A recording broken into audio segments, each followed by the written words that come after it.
సెంటర్లో స్థానిక సర్పంచ్ గారు రైతులు దాదాపు 25 రోజుల సంది మేము ధాన్యం మార్కెట్లోకి వస్తే పట్టించుకోవట్లేదు, అధికారులు ఎవరు రావట్లేదు అని చెప్పి గత వారం రోజుల చెప్తుంటే జేసీ గారితో, పీడీ గారితో, చౌటుపల్లి ఆర్టీఓ గారితో, ఏపీతో అందరూ కూడా సంప్రదిస్తే కూడా ఎవరికొకరికి కొంతనున్న సమాధానం చెప్పే పరిస్థితి లేదు.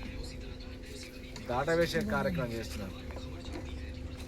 పోయిన వారం క్రితం జేసీ గారితో మారితే ప్రయత్నం చేస్తాం, కాంటం పెట్టిస్తామని చెప్పారు. నిన్నే కూడా మాట్లాడాను.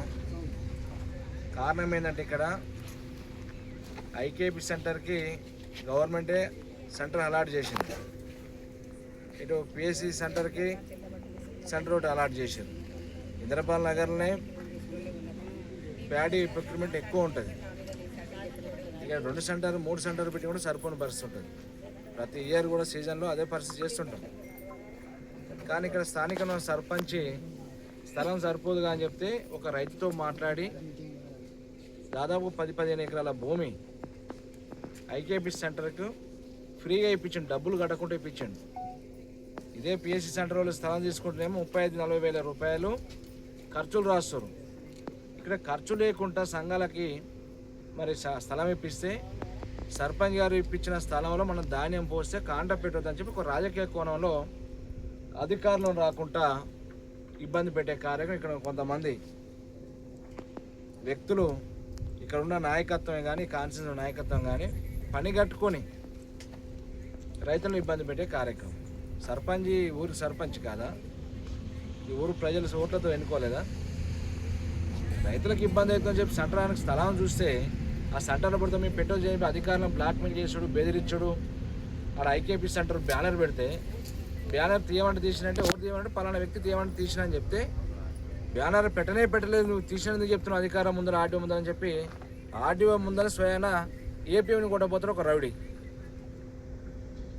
నిన్న జరిగింది దాంతో ఇది ఎంఆర్ ఆఫీస్లో. గత 10 రోజుల నుంచి చెప్తేనే పట్టించుకోవట్లేదు. మాకు పొలిటికల్ ఒత్తిడి, ధాన్యం కాడ పొలిటికల్ ఒత్తిడి ఏముంటాయండి? ఎక్కడ కూడా 100-200 బ్యాగులు కాంట అవుతుంది అనుకుంటే అక్కడ పోయి కాంట పెట్టాలి. గతంలో కేసీఆర్ గారు ప్రభుత్వం హయాంలో 10 సంవత్సరాల కాలం ఎక్కడ ధాన్యం ఉన్నా కూడా పోయి మార్కెటింగ్ చేశారు.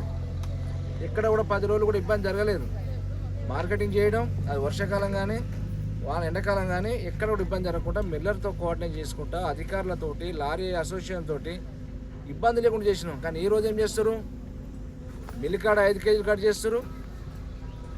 లారీ వాళ్ళకి వాళ్ళు క్వింటాల్కి ₹2 ₹5 వాళ్ళు ఏమని డిమాండ్ చేస్తారు.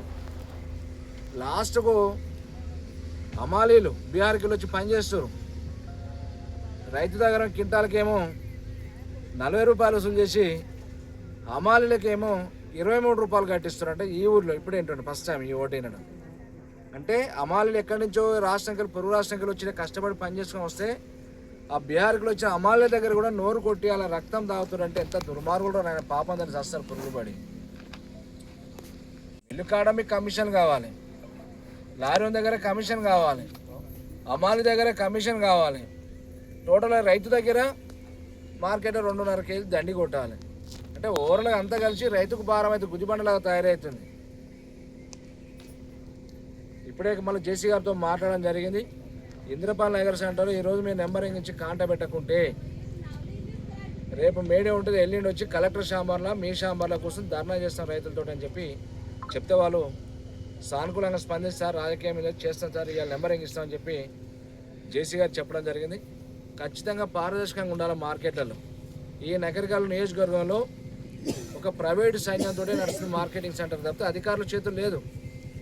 ఈరోజు ఒక వీడియో చూసిన పొద్దున్నే ఒక మార్కెటింగ్ సెంటర్ నడిపే అబ్బాయి అధికారులు చేతులు ఎత్తేస్తారు, మిల్లర్లు చేతులు ఎత్తేస్తారు, మా చేతులు ఏం లేదు, మరి మేము సెంటర్ నడిపే వాళ్ళం ఏం చేయాలి, నేను సూసైడ్ చేసుకుంటాను, మందు డబ్బా తాగే పరిస్థితికి వచ్చింది. దిక్కుమాలి రేవంత్ రెడ్డి ప్రభుత్వం సిగ్గుందని ప్రభుత్వానికి ఏమన్నా అధికారులు ఏం గడిగారుస్తారా కొంతమంది, లేకపోతే మీ ప్రజాప్రతినిధి పీకుతున్నారు ఏమన్నా? ఏం చేస్తున్నారు మీరు? మిల్లర్ని అందరూ సమన్వయం చేసే పరిస్థితి ఉండదా? మార్కెటింగ్ సెంటర్ నడిపెట్టేవాడు ఒకడు వ్యక్తిని భరించలేకపోతున్న రైతుల మధ్యన, ఈ మిల్లర్ల మధ్యన, ఈ ప్రతినిధుల మధ్యన మేము భరించలేకపోతున్నాం. సస్తాంజీ మందు డబ్బా తాగే పరిస్థితి వచ్చిందంటే ఈ ప్రభుత్వం దేనికి? ఏమాత్రం సిగ్గు అనిపిస్తలేదా ముఖ్యమంత్రి రైతులు ఇబ్బంది పడుతుంటే? మీ ఎమ్మెల్యేలే మిల్లర్ దగ్గర దోసుకుంటారు, కాంటాకి 2 క్వింటాలు 2 కేజీలు తరుడు పెడుతురు, లారీ దగ్గర కమిషన్లే, అమ్మాయిల దగ్గర కమిషన్లే, మిల్లర్ దగ్గర కమిషన్లే తీసుకుంటున్న ఎమ్మెల్యేలు. మరి నువ్వు దేనికున్నట్టు గాడిద పనులు తోముతా అనుకున్నావు ఏమన్నా? రైతులు ఎండలు వచ్చి కాయ కష్టం చేసి కళ్ళాల పొట్టి 40-25 రోజుల సంది కళ్ళాల పొట్టి పంతుంటే ధాన్యం మ్యాచర్ దాదాపు 9-10 వస్తుంది, పూర్తి ఎండిపోయింది, డ్రై అయిపోయింది, తూకం రాకుండా అయిపోయింది. అట్లా లాసే రైతుకి. మరి మీరేం దేనుకున్నట్టు? తూకం వస్తలేదు, 10, 9, 11 వస్తుంది మ్యాచరు. ఆ మిల్ కాడిపోతే నూకైతుంది అంటారు వాడు. రేపు 2 సింకులు పెట్టి అంటే పొడి అయిపోతుంది. ఏం చేయాలి రైతు పెట్టుబడి పెట్టి? అయితే రైతులకు కూడా మీకు పట్టే పరిస్థితి ఏదేమైనా హైడ్రా కార్యక్రమం, దోసుకోవడం, దండుకోవడం, ఈ పనికి ఉన్నారు మీ ఎమ్మెల్యేలు. మీరు ప్రతిదో రాజకీయం చేయడం, లంగ రాజకీయం చేయడం. సిగ్గు తెచ్చుకొని రైతుల దగ్గర కాపాడండి.